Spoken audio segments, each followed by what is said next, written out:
Thank you. Recording in progress. Hi, I get to be here with Pastors Goodrich, Janine, and Matt, serving Faith Lutheran Church in Roseburg. They've been here in the Oregon Synod not that long, and so it's a delight to get to introduce them to you, our rostered leaders. They come from Spokane most recently, but they each have a wide variety of skills and passions. And so I'll just start by asking you, and you all know how to work with one another and who goes first, probably more smoothly than I can predict. What's your history? Like, how'd you get yourself into this crazy called ministry? Well, that's definitely your Oh, question. that's my question. Okay. Well, we've been here 11 months now. It's almost a year. Yep. Can you believe that? I know. So we have been sharing a call for now 20 years. We were north of Spokane in a town called Newport for 19 years. And we decided to share a call because we liked having the flexibility to be with our kids and take care of our parents because we're that sandwich, generation. So, and decided we worked well together and kept wanting to do it. But after 19 years, we were ready for a change. And I have always felt a tug to Oregon. Partially, my sister lives in Grants Pass, and we have friends that have moved here since too. So, always liked it. And I've always kind of liked Roseburg. So, when that actually came up and that and we came to visit, it's been lovely. And working with the Episcopal Church, having Faith couldn't afford us, but then having the Episcopal Church pick us up part-time was awesome. And we are just totally thrilled with both congregations. It's been a delight. We love them both. So what do you like most about Roseburg? Oh, man. Just the area, it's just stunningly beautiful. You're in the center of so many things. The coast is not that far away. Crater Lake, Diamond Lake is not that far away. We have very good friends in Eugene, Pastor Eric. Don't tell him that we said he was a friend. That's between us now. But and then family down in Grants Pass. Portland's not that far away. It's just we're right in the center of so many things that we both enjoy. We love to go outdoors, camping. I like to fish and hunt, so I'm very much in my element. The wineries, yeah, that's not bad either. I'll just be honest about that too. Yeah. And I love the way that. Go ahead. No, go ahead. Oh, I was just going to say it's also it's much bigger than the community we were in, right. But it's still got a small town feel, but it has everything. I mean, it's Roseburg is center enough that it has just about every store you could want or, thing to do. So that's been lovely. It has a community theater and we're in a part of a corral. So that's fun. Yeah. The community corral. So, yeah. So the Umpqua River may be the nicest river in Oregon too, I have to say. It's beautiful. Oh, yeah. We first started in a town of roughly 250. That was Endicott, Washington, in the middle of the Palouse. I was a sole pastor there, and Janine did so many things. Chaplain and I did a lot of interims. Oh my gosh, campus ministry and other. So we were there for 9.5 years, and that's when Janine said, "Yeah, I think we can work together now." and I think that 9.5 years is when we realized our strengths and weaknesses just matched, if you will. And so having the privilege of working with her is just amazing. But then we went to Newport, which was roughly 2,100. So now we're really in the big city. 26,000 people. Well, that's the big city for me. So there you go. Love it. Could you each talk about your call story a little bit? Where are you from? Because it's so clear that you have different gifts and yet they do complement each other. You just have to worship with each other once and it's sort of delightful to see how you play off one another. How did your call stories unfold for each of you? How about you, Matt? So I would say it was a slow simmer crock pot type of thing where right out of high school, went to the Air Force, thinking that that was going to be kind of my career, if you will. After 4 years, it was very evident that wasn't going to be the case. I received an honorable discharge, but it was a Air Force chaplain who started nudging me. He said, I think there's something going on here. Um, and so I went to college, and I've had so many people, the college chaplain at Gustavus, my confirmation, and of course, the great prophet, my mother, so many different friends. It just, there were so many different affirmations that I decided, okay, I'll explore it, even though uh, halfway, three-quarters of the way through college, I was still I was struggling with the faith thing. Wasn't all that sure, but gradually it just percolated to all of a sudden, yeah, this is where I'm at. Um, I very much liked rural ministry because my internship was in American Falls, Idaho, hanging out with the ranchers and the farmers, and I'm going, yeah, this is my language. This is what I very much enjoy. Um, and then being called to Endicott, Washington, just, and away we go. Here we are. Yeah, thank you. How about you, Janine? Where did you start? Well, I grew up, my dad was a pastor, so I grew up in the church, really. And my grandpa was a pastor, and three of my uncles were pastors. And so, it's a long line of pastors. When I was ordained, it was mostly my family, but there was like so many pastors there. But I, of course, didn't want to be a pastor, because you don't grow up in a pastor's home and want to be a pastor. That doesn't happen. So, but I graduated from college and was working out at camp, at Luther Haven Camp on Coeur d'Alene, a program director out there. And and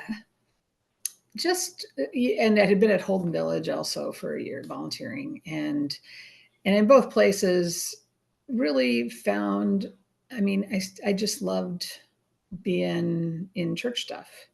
And I loved, and it was like I would write curriculum and go, oh, this is kind of fun. I wouldn't mind studying again. I guess I'm ready. And so I decided to go to seminary, but I really didn't think, I still didn't want to be a pastor. So I was going to go to seminary, and then, maybe I could work at a camp or whatever, or go to grad school. And then, so I applied and I was going to get my master's and go to grad school. And I was applied and accepted, and I was ready to go. And then the last quarter before I was going to grad school, I had some extra credits, and I did contextual ed just for fun, because of course I didn't have to, because I was doing the MTH. And in a church in downtown Minneapolis. And it was just kind of like getting hit over the head, where this is where I'm supposed to be. It was just, I was home. This was it. This was right. And it was like, okay, all my little plans, all your avoiding did not work. So which is nice, because that's how I ended up in his class. I was a year ahead. And, I couldn't get on my internship because I was doing something else. So I spent a bonus year out at Lutheran House of Studies out in Washington, D.C., which was a lot of fun. So that was great, being able to work with the Whitman Walker Clinic and work with Paul Wellstone. And that was pretty cool in the Capitol. And so did that, and then did my internship in Cairo, Egypt, which was really fun. And was planning on actually going back overseas, because I loved that. And then after we graduated from seminary, I was staying on campus because I was still working on my overseas stuff, getting all my stuff together to go. And he already had a call to Endicott, Washington, but wasn't leaving till later. So he was working on the grounds crew and so staying on. We started dating after graduation. Such good timing. And that also was just right. It's kind of one of those things where that was just right. And by the end of the summer, we were engaged, and I was moving out to Washington without a call, with him being out in the middle of nowhere in the Palouse. But we had a wonderful time. And like I say, I was able to do my first call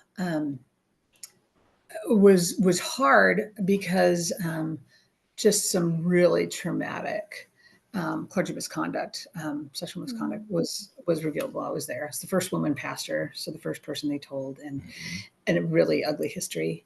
And but what that led to is I got trained in that work then.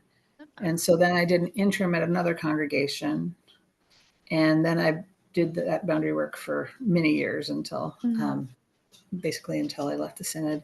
But and then I ended up doing an interim at the campus ministries at WSU and University of Idaho for a couple of years. And so I just had a lovely time doing fun things down there and to be on the board for Luther Haven after being staff person there. So that was fun. And until we went up to Newport and then came here. Thank you for that work. That's important healing work, naming, helping people name and hold and heal, really. Yeah. But, you know, the thing I found is it's hard to find a church where they aren't reeling from some of that. That's right. From some kind of trauma. Yep. Yep. Yeah. Because for so long it was just never addressed. And so if they've been around at all, they've had it somewhere in their history. Yeah. Yeah. But thank you. So now in Roseburg, working with St. George's Episcopal and Faith, when is your heart just singing? Like, this is a calling. Oh man. I mean, Sunday mornings we delight. They're just joyful, fun congregations, you know. I mean, they're older, like most of our congregations, but we still have a few young families and a few, you know, different ages. We had Pride Festival in Roseburg on last Sunday, and that was just joyful, so beautiful to be a part of that, and so appreciated because they haven't had. The church has been there the last couple of years, but there's never been a pastor there, and it was amazing how significant that was for people at the festival. So that was cool. Just to be that authentic word of grace. I mean, that sounds so churchy, but wow, just reminding people that they are a child of God, and they were almost taken aback by that because that's not what they hear from church. Yeah. And what an honor and a privilege to say that word to them. Yes. Was amazing. Just let them know that they're just amazing people.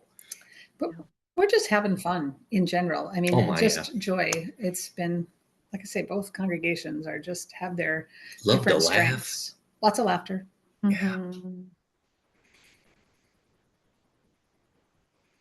And what's your family context? And do you have puppies? Puppies, where are you? Most they are being very question. Quiet. we right now have puppies. We will be down to puppy on Wednesday. Our oldest just moved up to the Tacoma area. And so on Wednesday, we are moving the rest of her stuff as well as her dog up to her. But we've had for 5 years. So we're kind of heartbroken. I said, we're going to probably miss the dog more than her because we're used to her being gone. She was at college and then she was with Yagam, you know, she was abroad. So she comes and goes, but the dog's been here. So we'll just have one dog. So he's a little. What's his name? Benny. Yeah. Okay. He's a little blue heeler. That's hers. And then our other child, Lee, they also have a dog. He's a big thing with us, at least for the future. So we still have Milo. He looks like a wolfhound puppy, but he's actually a full-grown lab, Labradoodle. Yeah. And our youngest is up in Bellingham, going to Western, studying physics and philosophy. So yeah.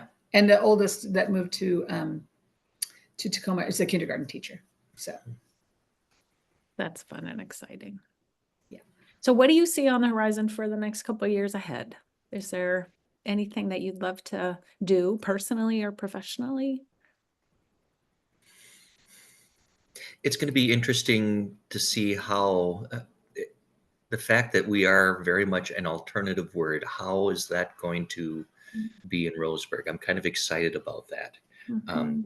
Not that we're pushing that, that's just who we are. And people are starting to recognize that. So I'm Mhm. curious what God has in store for that. That's going to be interesting. And as Because far as there's a just, lot of Christianity from the right, almost Christian Yeah. nationalism. Is that? Yeah. Yeah. yeah, that's fair to Yeah. say. Yeah. That's fair More to say. conservative. Like I said, we have a very strong church that's one of kind of a Westboro Baptist kind of. I mean, that's really their agenda is Yeah. they just love to, Scream. yeah. It's so Let's be bizarre. honest, just love to scream. Well, it's just so funny. I mean, it's like they have this huge billboard, and I mean, literally on it, it says, "You're going to hell if you don't." I mean, it's you don't repent or you're born in hell. And it was just like, do they get people in with that? I don't get it. It's like so. But they're that's the most vocal. But most of the Yeah. churches are fairly conservative. I mean, they're most of them aren't like that though. They're just Right. more the yeah. Yeah. So just to be that steadfast love holder, right? Just Yeah. steady I as guess you go. it's very clear. Well, I shouldn't say very, because God can always do something different. But at this moment, there's some clarity as far as what is our role Mhm. in this community. Yeah. It's also fun, kind of that partnership between St. George and Faith, Yeah. starting to develop and doing some things Yes. together. So Mhm. that's there, and it's kind of fun to see them. We did some, because with Lenten services, we're like, I'm not doing 2 Lenten services, so Right. we're gonna partner with that. But then they had so much fun doing that. So now it's like they're coming up with things. Well, maybe we could do this with each other. That's We should invite them to come. Mhm. So it's been very sweet. That's really great. And who knows where it'll go, but at some point there may be an unleashing of resources and then all bets are off, right? Like anything could happen if Correct. a marriage happens at some point and not just dating. That would be amazing. Yeah. Last question. What are a couple of things about you that most people don't know or see, like that your colleagues in the ministerium might enjoy knowing about you? Do you love horseshoes or axe throwing or playing the flute or, something? Wow. Hunting and Well, fishing and hunting, duck yeah, hunting. hunting and fishing is kind of That's that him, is not me. I'm that's sorry. I very was much a just passion. I guess I'll say, if for anyone who is listening to this podcast, do not ask Pastor Eric Dahl any questions. Do not. Whatever he says, he's lying. Just Okay, I'll keep that in mind.